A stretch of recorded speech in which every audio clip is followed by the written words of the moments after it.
ನಾಡಿನಲ್ಲಿ ಒಂದು ವಿಶೇಷವಾದಂತಹ ಚಲನಚಿತ್ರವನ್ನು ನಮ್ಮ ಸತ್ಯಪ್ರಕಾಶ್ ಹಾಗೂ ಅವರೆಲ್ಲ ತಂಡದವರು ಲ್ಯಾಂಡ್ ಲಾರ್ಡ್ ಎನ್ನುವಂತಹ ಇಂಥ ಬಹುದೊಡ್ಡ ವಿಶೇಷತೆಯನ್ನು ಒಳಗೊಂಡಂಥ ಸಿನಿಮಾವನ್ನು ಈ ದಿವಸ ನಾವೆಲ್ಲರೂ ಸಹ ನೋಡಿದ್ದೇವೆ.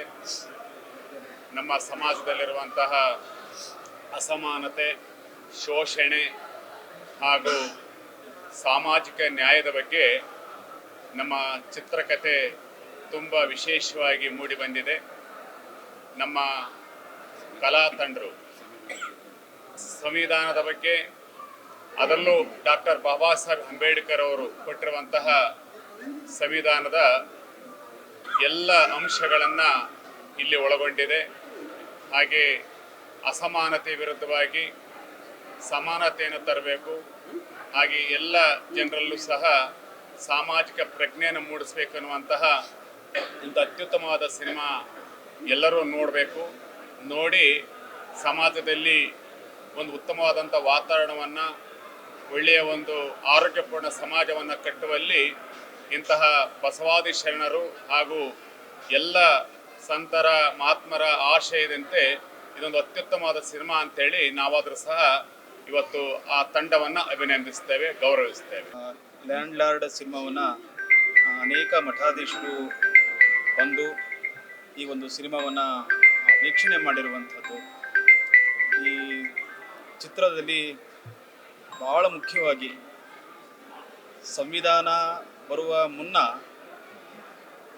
ನಮ್ಮ ನಾಡಿನ ಜನರ ಜೀವನ ಹೇಗಿತ್ತು, ಭೂಮಾಲೀಕರು ಕೆಳವರ್ಗದ ಜನರನ್ನ ಹೇಗೆ ನಡೆಸ್ಕೊಳ್ತಾ ಇದ್ರು, ಅವರಿಗೆ ಕಾನೂನಿನ ಅರಿವು ಬಂದ ಮೇಲೆ ಯಾವ ರೀತಿ ಪರಿವರ್ತನೆ ಆಯಿತು ಅನ್ನೋದನ್ನು ಬಹುಶಃ ಈ ಚಿತ್ರಕಥೆ ವಿಶೇಷವಾಗಿ ಒಂದು ಜನಜೀವನವನ್ನು ಕಟ್ಕೊಟ್ಟಿರುವಂಥದ್ದು. ಬಹುಶಃ 70, 80, 90ರ ದಶಕದಲ್ಲಿ ಆದಂಥ ಅನೇಕ ಘಟನೆಗಳನ್ನು ಮತ್ತೆ ಜನರ ಮುಂದೆ ಇಟ್ಟಿರುವಂಥದ್ದು. ಒಟ್ಟಾರೆಯಾಗಿ ದುನಿಯಾ ವಿಜಯ್ ಅವರು ಇಂಥ ಒಂದು ಸಾಹಸಕ್ಕೆ ಕೈ ಹಾಕಿರುವಂಥದ್ದು, ಅದರಲ್ಲಿ ಅವರು ಯಶಸ್ವಿ ಕೂಡ ಆಗಿದ್ದಾರೆ ಎನ್ನುವಂಥ ಮಾತನ್ನು ಈ ಸಂದರ್ಭದಲ್ಲಿ ಹೇಳಲಿಕ್ಕೆ ಬಯಸ್ತೀನಿ. ಸಂವಿಧಾನ ನಮ್ಮೆಲ್ಲರೂ ಕೂಡ ರಕ್ಷಣೆ ಮಾಡುತ್ತೆ. ಸಂವಿಧಾನವನ್ನು ನಾವು ರಕ್ಷಣೆ ಮಾಡಿದರೆ ನಮ್ಮನ್ನು ಸಂವಿಧಾನ ರಕ್ಷಣೆ ಮಾಡುತ್ತೆ ಅನ್ನೋದನ್ನು ಈ ಚಿತ್ರದ ಮೂಲಕ ತೋರಿಸ್ಕೊಟ್ಟಿದ್ದಾರೆ. ಇಡೀ ಚಿತ್ರದ ಎಲ್ಲ ಕಲಾವಿದರು ಅತಿ ಅದ್ಭುತವಾಗಿ ನಟನೆ ಮಾಡಿರುವಂಥದ್ದು. ಆ ತಂಡಕ್ಕೆ ಜಯವಾಗಲಿ. ನಾವೆಲ್ಲರೂ ಕೂಡ ಈ ಒಂದು ಸಿನಿಮಾವನ್ನು ನೋಡಿದ್ದೀವಿ.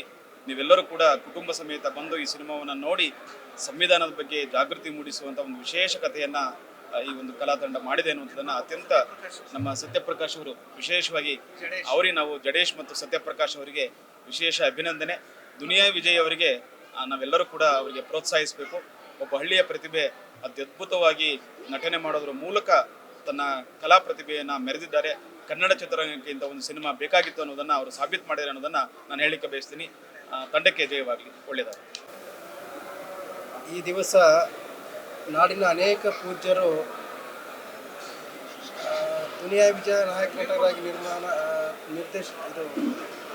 ಮಾಡಿರ್ತಕ್ಕಂಥ ಲ್ಯಾಂಡ್ ಲಾರ್ಡ್ ಅನ್ನುವಂಥ ಸಿನಿಮಾವನ್ನು ಅದರ ನಿರ್ಮಾಪಕರಾಗಿರ್ತಕ್ಕಂಥ ಸತ್ಯಪ್ರಕಾಶ್ ಅವರು, ನಿರ್ದೇಶಕರಾಗಿರ್ತಕ್ಕಂಥ ಜಡೇಶ್ ಅವರ, ಹಾಗೆ ನಾಯಕ ನಟರಾಗಿ ದುನಿಯಾ ವಿಜಯ್ ಅವರು ನಡೆಸಿರ್ತಕ್ಕಂಥ ಅವರು ಅತ್ಯುತ್ತಮವಾಗಿರ್ತಕ್ಕಂಥ ಚಲನಚಿತ್ರವನ್ನು ನೋಡಲಿಕ್ಕೆ ನಾವೆಲ್ಲರೂ ಬಂದಿದ್ದೇವೆ. ಬಹುತೇಕ ತಮಗೆಲ್ಲ ಗೊತ್ತಿರೋ ಹಾಗೆ ಈ ನಾಡಿನಲ್ಲಿ ಸ್ವತಂತ್ರ ಬರೋಕ್ಕಿಂತ ಮೊದಲು ಜಮೀನ್ದಾರರು, ನಾವೆಲ್ಲ ಇತಿಹಾಸದಲ್ಲಿ ಓದಿದ್ದೀವಿ, ಉಳಿಗೆ ಮನೆ ಪದ್ಧತಿ ಅಂತ ಓದಿದ್ದೀವಿ.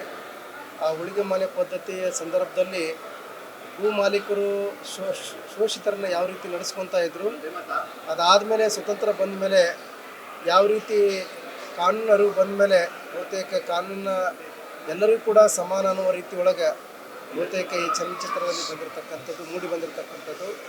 ಆ ಹಿನ್ನೆಲೆಯೊಳಗೆ ಬಹುತೇಕ ಡಾಕ್ಟರ್ ಬಾಬಾ ಸಾಹೇಬ್ ಅಂಬೇಡ್ಕರ್ ಅವರು ಸಂವಿಧಾನ ಬಂದ ಮೇಲೆ ಕಾನೂನು ಎಲ್ಲರಿಗೂ ಕೂಡ ಸಮಾನ ಅನ್ನುವಂಥ ಒಂದು ಕಥೆಯನ್ನು ಹೊಂದಿರತಕ್ಕಂಥ ಈ ಚಲನಚಿತ್ರ ಬಹುತೇಕ ಕುಟುಂಬ ಸಮೇತರಾಗಿ ತಾವೆಲ್ಲ ಕೂಡ ಬಂದು ನೋಡುವಂಥ ಒಂದು ಸಿನಿಮಾ. ಹಾಗೆಯೇ ಈ ಚಲನಚಿತ್ರ 100 ದಿನಗಳನ್ನು ಪೂರೈಸಲಿ ಅಂಥೇಳಿ ತುಂಬ ಹೃದಯದಿಂದ ಹಾರೈಸ್ತಾ ಇದ್ದೇವೆ. ಈ ಚಲನಚಿತ್ರವನ್ನು ಸತ್ಯಪ್ರಕಾಶ್ ಅವರು ಪ್ರೊಡ್ಯೂಸ್ ಮಾಡಿದ್ದಾರೆ. ಈ ಚಲನಚಿತ್ರದಲ್ಲಿ ಎಲ್ಲರಿಗೂ ಸಾಮಾಜಿಕ ನ್ಯಾಯ ಹಾಗೂ ಶೈಕ್ಷಣಿಕ ನ್ಯಾಯ ಪ್ರತಿಯೊಂದು ಎಲ್ಲವೂ ಕೂಡ ಎಲ್ಲರಿಗೂ ಸಮಾನತವಾಗಿ ಸಿಗಬೇಕು ಅನ್ನೋ ಒಂದು ಉದ್ದೇಶ ಇಟ್ಕೊಂಡು ಚಲನಚಿತ್ರವನ್ನು ಮಾಡಿದ್ದಾರೆ. ಈ ಚಲನಚಿತ್ರ ಎಲ್ಲ ಸಂಸಾರ ಸಮೇತ, ಫ್ಯಾಮಿಲಿ ಸಮೇತ ಬಂದು ನೋಡುವ ಚಲನಚಿತ್ರ. ಎಲ್ಲರಿಗೂ ಅಂಬೇಡ್ಕರ್ ಅಂತ ಬರೆದಂಥ ಸಂವಿಧಾನ ಸಮಾನವಾಗಿ ಸಿಗಬೇಕು. ಆ ಅಂಬೇಡ್ಕರ್ಗೆ ಬರೆದಂಥ ಸಂವಿಧಾನದಿಂದನೇ ಇವತ್ತೆಲ್ಲರಿಗೂ ಸಮಾನತೆ ನ್ಯಾಯ ಸಿಕ್ಕಿದೆ ಅನ್ನೋ ಒಂದು ಕಾರಣಕ್ಕೆ ಇನ್ನೂ ಕೆಲವೊಂದು ಹಳ್ಳಿಗಳಲ್ಲಿ ಈ ನ್ಯಾಯ ಸಿಕ್ಕಿಲ್ಲ, ಈ ಸಮಾನತೆ ಸಿಗಬೇಕು ಅನ್ನೋ ಒಂದು ಉದ್ದೇಶ ಇಟ್ಕೊಂಡು ಚಲನಚಿತ್ರವನ್ನು ಮಾಡಿದ್ದಾರೆ. ಹಾಗಾಗಿ ಎಲ್ಲರೂ ಕೂಡ ಇದನ್ನು ನೋಡಿ ಸಂಸಾರ ಸಮೇತ ಬಂದು ನೋಡುವಂಥ ಚಲನಚಿತ್ರ. ಇದರಿಂದ ಎಲ್ಲರಿಗೂ ಚಲನಚಿತ್ರ ಶುಭವಾಗಲಿ ಅಂತ ಹೇಳ್ತಾ ಬಯಸ್ತೀವಿ. ಓಂ ಶಾಂತಿ. ಸಾಮಾಜಿಕ ನ್ಯಾಯದಿಂದ ನಮ್ಮನ್ನು ವಂಚನೆ ಮಾಡಿದಂಥ ಅನೇಕ ಘಟನೆಗಳಿಗೆ ಒಂದು ಸಾಕ್ಷಿಯಾಗಿ ಲ್ಯಾಂಡ್ ಲಾರ್ಡ್ ಸಿನಿಮಾ ಇವತ್ತು ಹೊರಹೊಮ್ಮಿದೆ. ಬಹುತೇಕ ಎಲ್ಲ ನಿರ್ಮಾಪಕರು, ನಟರು ಕಥೆಯನ್ನು ಆರಿಸ್ಕೊಳ್ಳುವಾಗ ಒಂದು ಗ್ಲಾಮರ್ ಆಗಿರುವಂಥದ್ದನ್ನು ಆರಿಸ್ಕೊಳ್ತಾರೆ. ಆದರೆ ಇದೊಂದು ಭಯಾನಕರವಾಗಿರುವಂಥ ಮತ್ತು ಅಷ್ಟೇ ಭಯಪಡುವಂಥ ಒಂದು ಕತೆ. ಈ ಕಥೆಯ ಮೂಲಕ ಅನೇಕ ಮೇಲ್ವರ್ಗದ ವಿರೋಧಗಳನ್ನು ಕಟ್ಕೊಳ್ಬೇಕಾಗಿರುವಂಥ ಕತೆ, ಮೇಲ್ವರ್ಗದವರು ಇದನ್ನು ಇಷ್ಟಪಡದೇ ಇರುವಂಥ ಕತೆ. ಆದರೆ ಸಮಾಜದಲ್ಲಿ ನಡೆದಂಥ ವ್ಯಥೆ ಇದು ಖಂಡಿತವಾಗಿ ಕೂಡ ಸತ್ಯ. ನಾವೆಲ್ಲ ಚಿಕ್ಕರಿದ್ದಾಗ ನಮ್ಮಲ್ಲಿದ್ದಂಥ ಹರಿಜನಗಳನ್ನು, ಹಿಂದುಳಿದರನ್ನು, ಶೋಷಿತರನ್ನು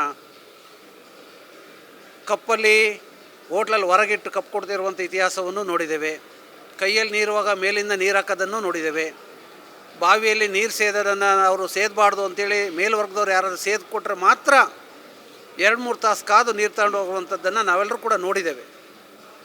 ಆದರೆ ಈ ಸಿನಿಮಾ ನೋಡಿದ ಮೇಲೆ ನಮಗೆಲ್ಲ ಅನಿಸಿದ್ದು, ನಮ್ಮ ಅಜ್ಜ ನಮ್ಮ ಮುತ್ತಜ್ಜನ ಕಾಲದಲ್ಲಿ ಏನೆಲ್ಲ ಶೋಷಣೆಗಳು ಆಗಿರ್ಬೋದು ಅನ್ನುವಂಥ ಒಂದು ನೈಜ ಘಟನೆಯನ್ನು, ನಡೆದಿರುವಂಥ ಇತಿಹಾಸವನ್ನು ಬೆಳಕು ಚೆಲ್ಲುವಂಥ ಕೆಲಸವನ್ನು ನಮ್ಮ ಸತೇಶ್ ಪ್ರಕಾಶ್ ಅವರ ಸಾರಥ್ಯದಲ್ಲಿ, ಜಡೇಶ್ ಅವರ ನಿರ್ದೇಶನದಲ್ಲಿ ಮನೋಜ್ಞ ಅಭಿನಯ ಮಾಡಿದಂಥ ನಮ್ಮ ದುನಿಯಾ ವಿಜಯ್ ಇರ್ಬೋದು, ರಚಿತಾರಾಮ್ ಇರ್ಬೋದು, ಇನ್ನೂ ಅನೇಕ ಅವ್ರ ಮಗಳು ರಾಜ್ವೀರ್ ಶೆಟ್ಟಿ ಅವರು, ಈಗ ತಾನೇ ತರುಣ ನಟ ನಮ್ಮ ಶಶೀರ್ ಇವರೆಲ್ಲರೂ ಕೂಡ ತುಂಬ ಅಭಿನಯ ಮಾಡುವಂಥದ್ದು ಇದೆಯಲ್ಲ, ಇದು ನೈಜವಾಗಿರುವಂಥದ್ದು. ಯಾವುದೋ ಒಂದು ಡುಯೆಟ್ ಸಾಂಗ್ ಆಡೋದು ಅಥವಾ ಯಾವುದೋ ಒಂದು ಹಾಡು ಹೇಳೋದು ಭಾಳ ಸರಳ. ಆದರೆ ಹಳೇ ಕಾಲಘಟ್ಟದ ಬಟ್ಟೆ, ಕಾಲಘಟ್ಟದ ಇತಿಹಾಸ ಅಲ್ಲಿ ಹೋಗಿ ಹೇಳುವಂಥದ್ದು ಇದೆಯಲ್ಲ, ಉಮಾಶ್ರೀ ಪ್ರತಿ ಮಾತಲ್ಲೂ ಕಣ್ಣೀರು ಬರ್ತಾಯಿತ್ತು. ಅದರಲ್ಲಿ ವಿಶೇಷವಾಗಿ ನಮ್ಮ ಈಶ್ವರಪುರಿ ಸ್ವಾಮಿಗಳು ಸುಮಾರು 7-8 ಬಾರಿ ಹತ್ತಿದ್ದಾರೆ. ನಮ್ಮೆಲ್ಲರಿಗೂ ಕೂಡ ಕಣ್ಣೀರು ತರಿಸುವಂಥದ್ದು ಕಾರಣ ಏನು ಅಂದರೆ, ಇಂಥ ಕಹಿ ಘಟನೆಗಳಿಗೆ ನಮ್ಮ ಸಮಾಜ ಸಾಕ್ಷಿಯಾಗಿದೆ. ನಾವೆಲ್ಲರೂ ಕೂಡ ಗೊತ್ತಿರುವೋ ನಾವುಗಳು ಕೂಡ ಶೋಷಣೆ ಮಾಡಿದ್ದೀವಿ ಅನ್ನುವಂಥ ಅರಿವು ನಮ್ಮೆಲ್ಲರಿಗೂ ಇರಬೇಕು. ಇನ್ನು ಮುಂದಾದರೂ ಕೂಡ ಸಾಮಾಜಿಕ ನ್ಯಾಯ ಎಲ್ಲ ವರ್ಗದವರು ನಮ್ಮವು. ಅದಕ್ಕೆ ಬಸವಣ್ಣವರು ಇವನಾರವ ಎಂದೆನಿಸದೆ ಇವ ನಮ್ಮವ ನಮ್ಮ ಮನೆಯ ಮಗನೆಂದೆನಿಸ ಅನ್ನುವಂಥ ವಚನವನ್ನು 800 ವರ್ಷಗಳ ಹಿಂದೆ ಈ ಕಹಿ ಘಟನೆಯನ್ನು ನೋಡಿದಂಥವ್ರು ವಚನವನ್ನು ಬರೀತಾರೆ. ಹಾಗೆ ಈ ಸಿನಿಮಾದ ಮೂಲಕ ಎಲ್ಲ ವರ್ಗದವ್ರು ಬಂದು ನೋಡ್ಬೇಕು. ಇವತ್ತು ಮಠಾಧೀಶರು ನಾವು ಬಂದಿದ್ವಿ ಅಂದರೆ ಒಂದೇ ಒಂದು ಮುಜುಗರದ ಸನ್ನಿವೇಶ ಇಲ್ಲ, ಒಂದೇ ಒಂದು ಮುಜುಗರದ ಸೀನ್ ಇಲ್ಲ, ಇಲ್ಲಿ ರಾಬ್ರಿ ಇಲ್ಲ, ಕೊಲೆ ಇಲ್ಲ, ಡುಯೆಟ್ ಇಲ್ಲ. ಇಲ್ಲಿರುವಂಥ ನೈಜವಾದಂಥ ಒಂದು ಕಂಟೆಂಟು, ಸಮಾಜದಲ್ಲಿ ನಡೆದಂಥ ಒಂದು ನೈಜ ಘಟನೆಯನ್ನು ತೋರಿಸುವಂಥ ಕೆಲಸಕ್ಕೆ ಸತ್ಯಪ್ರಕಾಶ್ ಕೈ ಹಾಕಿದ್ದಾನೆ ಅಂದರೆ ಭಾಳ ದೊಡ್ಡದು. ಯಾಕೆಂದರೆ ಆತನೂ ಕೂಡ ಈಗಾಗಲೇ ಸಾರಥಿ ಸಿನಿಮಾವನ್ನು ಮಾಡಿ ದರ್ಶನ್ಗೆ ಮರುಜೀವನ ಕೊಟ್ಟಂಥವನು. ಇವತ್ತು ಹೊಸದಾಗಿ ನಮ್ಮ ದುನಿಯಾ ವಿಜಯ್ ಮಗಳಿಗೆ ಮತ್ತು ಶಶೀರ್ ಅವ್ರಿಗೆ ಮರುಜನ್ಮ ಕೊಡಲಿಕ್ಕೆ ಇವತ್ತು ಹೊರಟಿದ್ದಾರೆ. ಅಂತ ಸತ್ಯಪ್ರಕಾಶ್ ದೊಡ್ಡಬಳ್ಳಾಪುರದವರು ಬೆಂಗಳೂರಲ್ಲಿ ಇದ್ಕೊಂಡು ಅಪಾರ್ಟ್ಮೆಂಟು ಸ್ಕೂಲ್ಗಳು ಮಾಡ್ಕೊಂಡು ಇಂಥ ನಿನ್ನೆ ತಾನೇ ನಮ್ಮ ದುನಿಯಾ ವಿಜಯ್ ಹೇಳ್ತಾಯಿದ್ರು, ನಾನು ಇನ್ನು ಎಲ್ಲ ಸಮಾಜದ ಪರವಾಗಿ ನಿಲ್ತೀನಿ, ಎಲ್ಲ ಶೋಷಿತರ ಪರವಾಗಿ ನಿಲ್ತೀನಿ ಅಂತ ಹೇಳಿದಾಗಲೇ ನಮಗೆ ನಿನ್ನೆ ಅನ್ನಿಸ್ತು ಈ ಸಿನಿಮಾ ನೋಡಬೇಕು ಅಂತೇಳಿ ಅಂತ.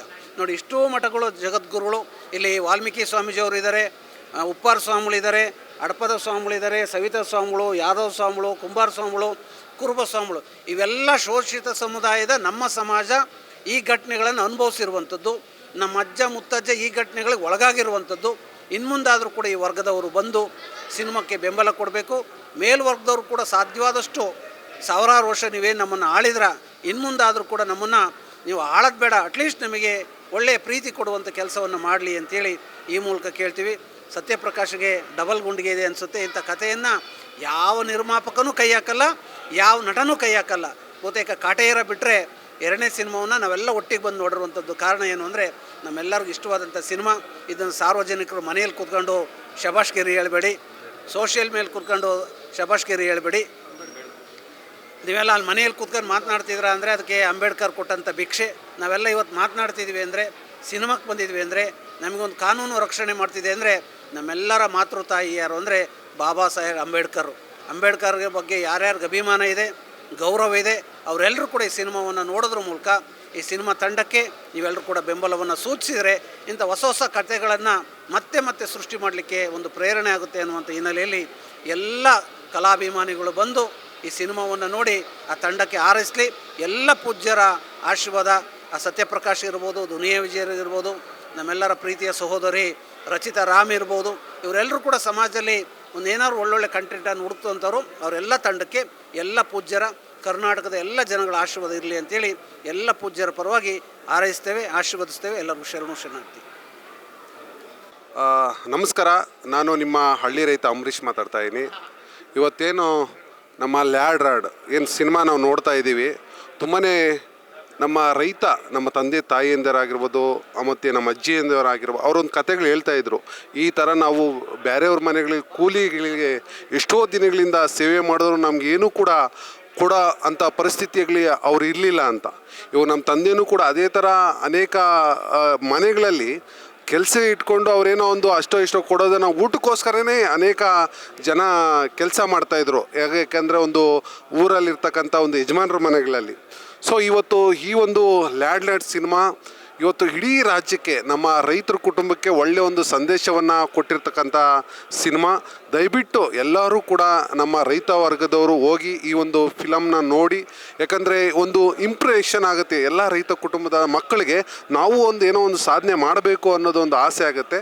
ಸೊ ಆ ದೃಷ್ಟಿಯಿಂದ ದಯವಿಟ್ಟು ಎಲ್ಲರೂ ಬಂದು ಈ ಒಂದು ಸಿನಿಮಾನ ನೋಡಿ ಅಂತೇಳಿ ಶುಭ ಹಾರೈಸ್ತಾ ಇದ್ದೀನಿ. ನಮಸ್ಕಾರ, ನಿಮ್ಮ ಹಳ್ಳಿ ರೈತ ಅಂಬರೀಷ್. ಕನ್ನಡ ಚಿತ್ರರಂಗದಲ್ಲಿ ಒಂದು ಮೈಲಿಗಲ್ಲು ಅಂತಲೇ ಹೇಳ್ಬೋದು ಈ ಲ್ಯಾಂಡ್ಲಾರ್ಡ್ ಸಿನಿಮಾ. ಯಾಕಂತಂದರೆ ಒಂದು ಸಿನಿಮಾ ನೋಡಿದ್ರೆ ಆ ಸಿನಿಮಾದಿಂದ ಹಲವಾರು ಕತೆಗಳು ಹುಟ್ಟುವ ಸಾಧ್ಯತೆ ಇದೆ ಅಂಥ ಒಂದು ಸಿನಿಮಾ ಲ್ಯಾಂಡ್ಲಾರ್ಡ್. ಯಾಕಂತಂದರೆ ಇವತ್ತು ಇದೊಂದು ಸಿನಿಮಾದಲ್ಲಿ ಏನು ಬಡವರು ಶ್ರೀಮಂತರು ವಿರುದ್ಧ ಅನ್ನುವಂಥ ಮಾತುಗಳು ಕೇಳಿಬರ್ತಾ ಇದೆ. ಅದು ನಿಜವಾಗ್ಲೂ ಸುಳ್ಳದು. ಬಡವರು ತಮ್ಮ ಹಕ್ಕುಗಳನ್ನ ಸಂವಿಧಾನಬದ್ಧವಾಗಿ ಪಡ್ಕೊಳ್ಳೋದಕ್ಕೆ ಮಾಡುವಂಥ ಹೋರಾಟನೇ ಲ್ಯಾಂಡ್ಲಾರ್ಡ್ ಸಿನಿಮಾ ಆಗಿದೆ. ಮತ್ತು ಇದರಲ್ಲಿ ಸಾಕಷ್ಟು ವಿಚಾರಗಳನ್ನ ಇವರು ತೋರಿಸಿದ್ದಾರೆ. ನಿರ್ದೇಶಕ ಜಡೇಶ್ ಹಂಪಿ ಅವರು ಇಲ್ಲಿ ತೋರಿಸಿರುವ ಹಲವಾರು ವಿಚಾರಗಳು, ಒಂದೊಂದು ವಿಚಾರನೂ ಒಂದೊಂದು ಸಿನಿಮಾ ಮಾಡ್ಬೋದು. ಇದರಲ್ಲಿ ಬರುವ ಊರು ಬಸ್ವಿ ವಿಚಾರ ಇರ್ಬೋದು, ಇಲ್ಲ ಮರ್ಯಾದೆಗೇಡಿ ಹತ್ಯೆ ವಿಚಾರ ಇರ್ಬೋದು, ಇಲ್ಲ ಏನು ಒಂದು ಸಂವಿಧಾನಬದ್ಧವಾಗಿ ಪೊಲೀಸ್ ಆಗಿದ್ರೂ ಕೂಡ ಇಲ್ಲಿರುವಂಥ ಏನು ದಬ್ಬಾಳಿಕೆಗಳು ಅವ್ರನ್ನ ಹತ್ತಿಕ್ಕುವಂಥ ವಿಚಾರಗಳಿರ್ಬೋದು, ಇಲ್ಲ ಲವರ್ಸ್ನ ಬೇರೆ ಮಾಡುವಂಥ ವಿಚಾರ ಇರ್ಬೋದು, ಇಲ್ಲ ತಂದೆ ತಾಯಿ ಶಿಕ್ಷಣಕ್ಕೆ ಕೊಡುವ ಮಹತ್ವ ಇರ್ಬೋದು. ಈ ರೀತಿ ಹಲವಾರು ವಿಚಾರಗಳು ಒಂದೇ ಸಿನಿಮಾದಲ್ಲಿ ನಮಗೆ ಸಿಗುತ್ತೆ. ತುಂಬ ಜನ ಹೇಳ್ತಾರೆ ಯಾವುದೋ ಪುರಾತನದ ಕಾಲದ ಒಂದು ಕಟ್ಟು ಕಥೆಗಳಾದಂಥ ಮಹಾಭಾರತ ರಾಮಾಯಣನ ಇವತ್ತು AI ಕಾಲದಲ್ಲೂ ಕೂಡ ಅವರು ಸಿನಿಮಾ ಮಾಡ್ತಾ ಇದ್ದಾರೆ. ಆದರೆ ಇಲ್ಲಿರುವ ಅಸಮಾನತೆ ಬಗ್ಗೆ, ಅಸ್ಪೃಶ್ಯತೆ ಬಗ್ಗೆ, ಮರ್ಯಾದೆಗೇಡಿ ಹತ್ಯೆ ಬಗ್ಗೆ ಸಿನಿಮಾಗಳನ್ನ ಮಾಡಿದ ತಕ್ಷಣ ಏನು ಹೇಳ್ತಾರೆ ಅಂತಂದರೆ, ಏನಿದು ಹಳೆ ಕಾಲದ ಕತೆ, ಇದು ಅವಾಗಿತ್ತು. ಖಂಡಿತವಾಗ್ಲೂ ಅದು ಸುಳ್ಳು. ಇವತ್ತಿಗೂ ಕೂಡ ಸಿಟಿಲೂ ಇದೆ, ಈ ಮಾಲಲ್ಲೂ ಇದೆ ದಬ್ಬಾಳಿಕೆ ಅನ್ನೋದು. ನೀವು ಇಲ್ಲಿ ಪಾಪ್ಕಾರ್ನ ಮಾರೋನ್ನ ಹೋಗಿ ಕೇಳಿದ್ರೆ ಅವ್ರ ಓನರ್ ಯಾವ ರೀತಿ ದಬ್ಬಾಳಿಕೆ ಮಾಡ್ತಾರೆ ಅನ್ನೋದು ಗೊತ್ತಾಗುತ್ತೆ. ಹಾಗಾಗಿ ಹೇಗೆ ಒಂದು ಪುರಾತನವಾದ ಕಥೆಯಲ್ಲಿ ಮತ್ತೆ ಮತ್ತೆ ವಿನೂತನವಾಗಿ ತೋರಿಸ್ತೀವಿ ಅಂತ ಹೇಳ್ಬಿಟ್ಟು ಆ ಕಥೆಗಳನ್ನ ತೋರಿಸ್ತಾರೋ, ಅದೇ ರೀತಿ ಇದೊಂಥರ ಏನು ಕುವೆಂಪು ಅವರ ಮಲೆಗಳಲ್ಲಿ ಮದುಮಗಳು ಮತ್ತು ಕಾನೂರು ಹೆಗ್ಗಡತಿ ಸಾಲ್ಗೆ ಈ ಲ್ಯಾಂಡ್ಲಾರ್ಡ್ ಕೂಡ ಸೇರುತ್ತೆ. ಯಾಕಂದರೆ ಕಾನೂರು ಹೆಗ್ಗಡತಿ ಇರ್ಬೋದು, ಮಲೆಗಳಲ್ಲಿ ಮದುಮಗಳು ಇರ್ಬೋದು, ಅದನ್ನು ಓದಿದ್ರೆ ನಮಗೆ ಹಲವಾರು ಕಥೆಗಳು ಅದರಲ್ಲಿ ಸಿಗುತ್ತೆ. ಅದೇ ರೀತಿಯೇ ಲ್ಯಾಂಡ್ಲಾರ್ಡ್ ಸಿನಿಮಾನ ನೋಡಿದ್ರೆ ಅದರಲ್ಲೂ ಎಸ್ಪೆಷಲಿ ಇಂಡಸ್ಟ್ರಿಲಿ ಇರುವಂಥ ಅಸಿಸ್ಟೆಂಟ್ ಡೈರೆಕ್ಟರ್ಗಳಿರ್ಬೋದು, ರೈಟರ್ಸ್ ಇರ್ಬೋದು, ಆ್ಯಕ್ಟರ್ಸ್ ಇರ್ಬೋದು, ಇನ್ನು ಬೇರೆ ಬೇರೆ ಡೈರೆಕ್ಟರ್ಗಳಿರ್ಬೋದು, ಈ ಸಿನಿಮಾ ನೋಡಿದ್ರೆ ಅವ್ರಿಗೆ ಹಲವಾರು ಸ್ಫೂರ್ತಿ ಸಿಗುತ್ತೆ. ಇದರಲ್ಲಿ ಬೇರೆ ಬೇರೆ ಕತೆ ಎಣಿಯೋದಕ್ಕೆ ಅವಕಾಶಗಳಿದೆ. ಹಾಗಾಗಿ ಈ ಸಿನಿಮಾ ಈಗಾಗಲೇ ಕರ್ನಾಟಕಾದ್ಯಂತ ಮನೆ ಮಾತಾಗಿದೆ. ಇದನ್ನು ನೋಡದೇ ಇದ್ದರೆ ಅದು ನೋಡದೇ ಇರುವಂಥವ್ರಿಗೆ ಲಾಸು ಅಂತ ನಾನು ಈ ಮೂಲಕ ಹೇಳೋಕ್ಕೆ ಇಷ್ಟಪಡ್ತೀನಿ. ಯಾವುದೇ ಒಂದು ಸಮುದಾಯದ, ಎಲ್ಲ ಸಮುದಾಯದ ಮಠಾಧೀಶರುಗಳು ಬಂದು ಇವತ್ತು ಆಶೀರ್ವಚನ ಮಾಡಿದ್ದಾರೆ. ನಮ್ಮನ್ನು ಆಶೀರ್ವದಿಸಿ ಒಂದು ಸಿನಿಮಾನ ನೋಡಿ ಅಂತೇಳಿ ಅವರ ಬಾಯಿಂದಲೇ ಇವತ್ತೇನು ಹೇಳಿದರೆ, ಇದು ಯಾವುದೇ ಒಂದು ಜಾತಿ ವರ್ಗಕ್ಕೆ ಸೀಮಿತವಾದ ಕಥೆಯಲ್ಲ. ಇದು ತುಳಿತಕ್ಕೊಳಗಾದವರ, ಶೋಷಣೆಗೊಳಗಾದವರ ಒಂದು ನೈಜ ಘಟನೆಯನ್ನು ಆಧರಿಸಿ ಮಾಡಿರುವಂಥ ಒಂದು ಕತೆ. ನಾನು ಕೇಳ್ಕೊಳ್ಳೋದಿಷ್ಟೇ, ಏನು ಡಾಕ್ಟರ್ BR ಅಂಬೇಡ್ಕರ್ ಸಾಹೇಬರು ಇವತ್ತು ಸಂವಿಧಾನ ರಚನೆ ಮಾಡಿದ ನಂತರ ಏನು ಆಚರಣೆಗೆ ಬರಬೇಕಾಗಿತ್ತು ಇನ್ನೂ ಕೆಲವು ಹಳ್ಳಿಗಳ ಕಡೆ ಇನ್ನೂ ಹಾಗೆ ಉಳಿದಿದೆ. ಅದೊಂದು ನಿಟ್ಟಿನಲ್ಲಿ ಇನ್ನು ಮುಂದಾದ್ರೂ ಇದೆಲ್ಲ ಅಳಿಸಿ ಹೋಗಲಿ, ಮುಂದಿನ ಮೌಢ್ಯಗಳೇನಿದ್ದು ಹಳೆಯ ಕಾಲದಲ್ಲಿ ಅದೆಲ್ಲ ನಶಿಸಿ ಹೋಗಲಿ, ಇನ್ನು ಮುಂದಾದರೂ ಸಾಮಾಜಿಕ ಜೀವನದಲ್ಲಿ ಎಲ್ಲರ ಒಟ್ಟಾಗಿ ಬೆಳೀಲಿ ಅಂತ ಒಂದು ಸಂದರ್ಶನ ಏನು ನಮ್ಮ ಬಾಬಾ ಸಾಹೇಬ್ ಅಂಬೇಡ್ಕರ್ ಕೊಟ್ಟಿದ್ದಾರೆ ಅದನ್ನು ಇವತ್ತು ನಾವು ಪಾಲನೆ ಮಾಡ್ತಾ ಇದ್ದೀವಿ. ಅದನ್ನು ಆಧರಿಸಿ ಒಂದು ಕಥೆಯನ್ನು ಮಾಡಿದ್ದೀವಿ. ಇವತ್ತು ಕೆಲವರು ಹೇಳ್ತಾರೆ ಇದು ಕೆಳವರ್ಗದ ಮೇಲೂ, ಯಾವ ವರ್ಗದ್ದಲ್ಲ, ಶೋಷಿತ ವರ್ಗದ ಎಲ್ಲ ಜನಾಂಗದ ಎಲ್ಲ ಇವತ್ತು ಬ್ರಾಹ್ಮಣರಲ್ಲಿರ್ಬೋದು, ಅವರಲ್ಲೂ ಬಡವರಿದ್ದಾರೆ, ಕಡು ಬಡವರಿದ್ದಾರೆ, ಒಕ್ಕಲಿಗರಲ್ಲಿದ್ದಾರೆ, ಲಿಂಗಾಯತರು, ವೀರಶೈವರಲ್ಲಿದ್ದಾರೆ. ಎಲ್ಲ ಜನಾಂಗದ ಜಾತಿಗಳ ಒಂದು ಶೋಷಿತ ವರ್ಗಗಳ ಸಮುದಾಯದ ಒಂದು ಕಥೆ ಇದು. ಇವತ್ತು ಈ ಒಂದು ನಮ್ಮ ಎಲ್ಲ ಪೂಜ್ಯ ಮಹನೀಯರುಗಳು ಬಂದಿದ್ದಾರೆ. ಈಗಾಗಲೇ ನಮ್ಮ ವೀರಶೈವ ಸ್ವಾಮೀಜಿಗಳು ಬಂದಿದ್ದರು, ಎಲ್ಲ ಬಂದು ಹೋದರು, ಅಲ್ಲೇ ಈಗಾಗಲೇ ಬಂದು ಹೋಗಿದ್ದಾರೆ. ಅವರೆಲ್ಲರ 30 ಜನ ಮಠಾಧೀಶರು ಬಂದು ಈ ಒಂದು ಸಿನಿಮಾನ ನೋಡಿ ಒಪ್ಕೊಂಡು ಆಶೀರ್ವಾದ ಮಾಡಿದ್ದಾರೆ. ನಾನು ಕರ್ನಾಟಕದ ಎಲ್ಲ ನಮ್ಮ ಜನತೆಯಲ್ಲಿ ಕೇಳ್ಕೊಳ್ಳೋದಿಷ್ಟೇ, ಇವತ್ತು ಇಂಥ ಒಂದು ಸಿನಿಮಾ ಮತ್ತೊಮ್ಮೆ ಮಾಡಬೇಕು ಅಂತ ನೀವೆಲ್ಲ ಸ್ಫೂರ್ತಿ ಕೊಡಬೇಕಾದ್ರೆ ಪ್ರತಿಯೊಬ್ಬರು ಚಿತ್ರಮಂದಿರಕ್ಕೆ ಬಂದು ಚಿತ್ರವನ್ನು ನೋಡಿ ತದನಂತರ ನಿಮಗೆ ಗೊತ್ತಾಗುತ್ತೆ ಯಾವ ರೀತಿ ಮಾಡಿದ್ದಾರೆ. ಇದು ಇಲ್ಲ ಆಂಧ್ರದಲ್ಲೋ ತಮಿಳ್ನಾಡಲ್ಲೋ ಮಾಡಿದ್ರಿ ಕತೆ. ನಿಜವಾಗ್ಲೂ ಹೇಳ್ತಾ ಇದ್ದೀನಿ, ಸುಮಾರು ಬೆಲೆ ಕಟ್ಟಕ್ಕಾಗದಂಥ ರೀತಿಯಲ್ಲಿ ಇದಾಗ್ತಾ ಇತ್ತು. ಇನ್ನು ಮುಂದಾದರೂ ತಾವೆಲ್ಲರೂ ಈ ಒಂದು ಸಿನಿಮಾಕ್ಕೆ ಬಂದು ನಮ್ಮೆಲ್ಲರನ್ನ ಪ್ರೋತ್ಸಾಹಿಸಬೇಕು ಅಂತ ಕೇಳ್ಕೊಳ್ತಾ, ಇವತ್ತು ಏನು ನಮ್ಮ ದುನಿಯಾ ವಿಜಯವರು ನಿಜವಾಗ್ಲೂ ಈತ ಮಹಾನ್ ನಟ. ನಾನು ಹೇಳ್ತಾ ಇದ್ದೆ, ಈತ ತಮಿಳ್ನಾಡಲ್ಲಿದ್ದರೆ ಏನು ರಜನಿಕಾಂತ್ ಅಂತ ಇವತ್ತು ಬ್ರ್ಯಾಂಡ್ ಆಗಿದ್ದಾರೆ, ಅವರ ಲೆವೆಲ್ಗೆ ಇರ್ತಾಯಿದ್ರು. ಅದೇ ರೀತಿ ನಮ್ಮ ರಚಿತಾ ಮೇಡಮ್ ಅವರು ಲೇಡಿ ಸೂಪರ್ ಸ್ಟಾರ್, ಇವತ್ತು ಅವರು ಯಾವ ಥರ ಆ್ಯಕ್ಟಿಂಗ್ ಮಾಡಿದ್ದಾರೆ, ಒಂದು ವಿಲೇಜ್ ಕ್ಯಾರೆಕ್ಟರ್ ಮಾಡಿದ್ದಾರೆ ನಿಜವಾಗ್ಲೂ. ಆಮೇಲೆ ನಮ್ಮ ರಿತನ್ಯ, ಇದೀಗ ನಮ್ಮ ಗುರುಗಳು ಹೇಳ್ದಂಗೆ ಅವರು ಇವತ್ತು ಡೆಬ್ಯೂ ಆಕ್ಟ್ರು, ಹೊಸ ಒಬ್ಬ ಏನು ಹೇಳ್ತಾರೆ ಕಲಾವಿದನ ನಮ್ಮ ಸಂಸ್ಥೆಯಿಂದ ಬಂದಂಗಾಗ್ತಾರೆ. ಅವರ ಪಾತ್ರದಲ್ಲಿ ಎಲ್ಲೂ ಒಂದು ಸುಮಾರು 20-30 ಚಿತ್ರಗಳನ್ನು ಮಾಡ್ಯವರೇನೋ ಅನ್ನೋ ಥರ ಅನುಭವದಿಂದ ಮಾಡಿರೋಂಥ ಒಂದು ಪಾತ್ರ ಮಾಡಿದ್ದಾರೆ. ಅದೇ ರೀತಿ ನಮ್ಮ ರಾಜ್ಬಿ ಶೆಟ್ಟಿ ಅವರು, ತಮಗೆ ಗೊತ್ತಿದೆ, ಒಬ್ಬ ವಿಲ್ಲನ್ಗೆ ಹೀರೋ ಹೊಡೆಯೋ ಶಕ್ತಿ ಇರಬೇಕು, ಆದರೆ ಮೆಂಟಲಿ ಬುದ್ಧಿನಲ್ಲಿ ಹೊಡಿತಾರೆ. ಆ ಒಂದು ಆಧರಿಸಿ ಅಂಥ ಒಬ್ಬ ಹೇಳ್ಬೇಕು ಅಂದರೆ ಅದ್ಭುತ ಕಲಾವಿದ ರಾಜ್ಬಿ ಶೆಟ್ಟಿ ಅವರು. ಅವರನ್ನು ಸಹ ಅದೇ ರೀತಿ ನಮ್ಮ ಶಿಶಿರು, ಹಿಂದೆ ಡೇ ಡೆವಿಲ್ ಮುಸ್ತಫಾ ಅಂತ ಸಿನಿಮಾದಲ್ಲಿ ಮೊದಲನೇ ಸಿನಿಮಾದಲ್ಲೇ ಸ್ಟೇಟ್ ಅವಾರ್ಡ್ ಮಾಡಿದಂಥ ಹುಡುಗ, ಈತನನ್ನು ಬೆಳಿಬೇಕು. ಅದೇ ರೀತಿ ನಮ್ಮ ಏನು ಜಡೇಶ್ KMP ಅವರು ಈ ಒಂದು ಕಥೆಯನ್ನು ಆಧರಿಸಿ ಎಲ್ಲೂ ಒಂದು ಕಿಂಚಿತ್ತು ದ್ರೋಹ ಆಗದ ರೀತಿಯಲ್ಲಿ ಸಿನಿಮಾ ಮಾಡಿಕೊಟ್ಟಿದ್ದಾರೆ. ಹಾಗೂ ನಮ್ಮ ಸ್ವಾಮಿ ಕ್ಯಾಮ್ರಾಮ್ಯಾನ್ ಇರ್ಬೋದು, ಆರ್ಟ್ ಡೈರೆಕ್ಟರ್ ರವಿ ಸರ್ ಇರ್ಬೋದು, ನಮ್ಮ ಚಿತ್ರತಂಡದ ಪ್ರತಿಯೊಬ್ಬರು ಸರ್. ನಾನು ಯಾಕೆ ಹೇಳ್ತಿದ್ದೀನಿ ಅಂದರೆ, ಏನೋ ಒಬ್ಬ ಹೀರೋಗೆ ಬೇಜಾರಾಗಿದ್ದಾಗ ಒಂದು ಟೀ ತಂದು ಕೊಡ್ತಾನಲ್ಲ, ಅವನು ಸಹ ಇದರಲ್ಲಿ ಕೌಂಟ್ ಆಗ್ತಾನೆ. ಈ ಒಂದು ಸಿನಿಮಾ ಈ ರೀತಿ ಮೂಡ್ಬರೋಕ್ಕೆ ಪ್ರತಿಯೊಬ್ಬ ಏನು ನಮ್ಮ ಸಿನಿಮಾದಲ್ಲಿ ಕೆಲಸ ಮಾಡಿದಂಥ ಪ್ರತಿಯೊಬ್ಬರಿಗೂ ನಾನು ಕೃತಜ್ಞತೆಗಳನ್ನು ಸಲ್ಲಿಸ್ತೀನಿ. ತಾವುಗಳೆಲ್ಲರೂ ಬಂದು ಚಿತ್ರಮಂದಿರಕ್ಕೆ ಬಂದು ಸಿನಿಮಾ ನೋಡಿ ನಮ್ಮನ್ನು ಮತ್ತೆ ಆಶೀರ್ವದಿಸಿ ಇಂಥ ಅನೇಕ ಸಿನಿಮಾಗಳನ್ನು ಮಾಡೋಕ್ಕೆ ನಮ್ಗೆ ಉತ್ತೇಜನ ಕೊಡಿ ಅಂತ ಈ ಮೂಲಕ ಎಲ್ಲ ನಮ್ಮ ಮಠಾಧೀಶರು, ನಮ್ಮ ಗುರುಗಳು, ನಮ್ಮ ಶಾಂತವೀರ ಮಹಾಸ್ವಾಮಿಗಳು ಏನಿದ್ದಾರೆ ಅವರಿಗೆ ಮತ್ತೊಮ್ಮೆ ನನ್ನ ಅಭಿನಂದನೆಗಳ ಮತ್ತು ನನ್ನ ಕೃತಜ್ಞತೆಗಳನ್ನು ಸಲ್ಲಿಸ್ತೀನಿ. ಅವರ ಪದಾರ್ವಗಳಿಂದ ಅರ್ಪಿಸಿ ತಮ್ಮೆಲ್ಲರಿಗೂ ಸಹ ನಾನು ಹೇಳ್ತೀನಿ, ಈ ಒಂದು ಸಂದೇಶ ಇವತ್ತಿಂದಲೇ ರಾಜ್ಯಾದ್ಯಂತ ಹೋಗಲಿ ಅಂತ ಕೇಳ್ತಾ ನನ್ನ ಮಾತನ್ನು ಮುಗಿಸ್ತೀನಿ. ಜೈ ಹಿಂದ್, ಜೈ ಕರ್ನಾಟಕ. Yes, ready. ಸೊ ಎಲ್ರಿಗೂ ನಮಸ್ಕಾರ. ಮೊದಲನೇದಾಗಿ ತುಂಬ ಖುಷಿ ಆಗ್ತಿದೆ, ಯಾಕೆಂದರೆ ನಮ್ಮ ಲ್ಯಾಂಡ್ ಲಾರ್ಡ್ ಚಿತ್ರನ ಜನರು ತುಂಬ ಬ್ಯೂಟಿಫುಲ್ಲಾಗಿ ರಿಸೀವ್ ಮಾಡಿದ್ದಾರೆ. ಎಲ್ಲ ಶೋಸ್ ಹೌಸ್ಫುಲ್ ಆಗ್ತಾಯಿದೆ, ಅದನ್ನು ನೋಡೋಕ್ಕೆ ಖುಷಿ ಆಗುತ್ತೆ. ಒಬ್ಬ ಕಲಾವಿದನಿಗೆ ಅವನ್ನ ವರ್ಕನ್ನು ಅಪ್ರಿಷಿಯೇಟ್ ಮಾಡೋದಾಗಿರ್ಬೋದು ಅಥವಾ ಇಷ್ಟು ಜನ ಸೇರೋದಾಗಿರ್ಬೋದು, ಇದನ್ನೆಲ್ಲ ನೋಡ್ತಾ ತುಂಬ ಖುಷಿ ಆಗುತ್ತೆ. ಆ್ಯಂಡ್ ಎರಡನೇದಾಗಿ ಲ್ಯಾಂಡ್ ಲಾರ್ಡ್ ಅಂತ ಸಿನಿಮಾದಲ್ಲಿ ನಾನು ಪಾರ್ಟ್ ಆಗಿರೋದು ಸಖತ್ ಖುಷಿ ಆಗುತ್ತೆ. ಯಾಕಂದರೆ ಈ ಥರದ್ದು ಒಂದು ಸಿನಿಮಾ ಕನ್ನಡ ಜನಕ್ಕೆ ಅಥವಾ ಕರ್ನಾಟಕಕ್ಕೆ ತುಂಬ ಅವಶ್ಯಕತೆ ಇದೆ. ಯಾಕೆಂದರೆ ಸಂವಿಧಾನದ ಮಹತ್ವವನ್ನು ತಿಳಿಸುತ್ತೆ. ಸಂವಿಧಾನ ಏನಕ್ಕೆ ತುಂಬ ಇಂಪಾರ್ಟೆಂಟು.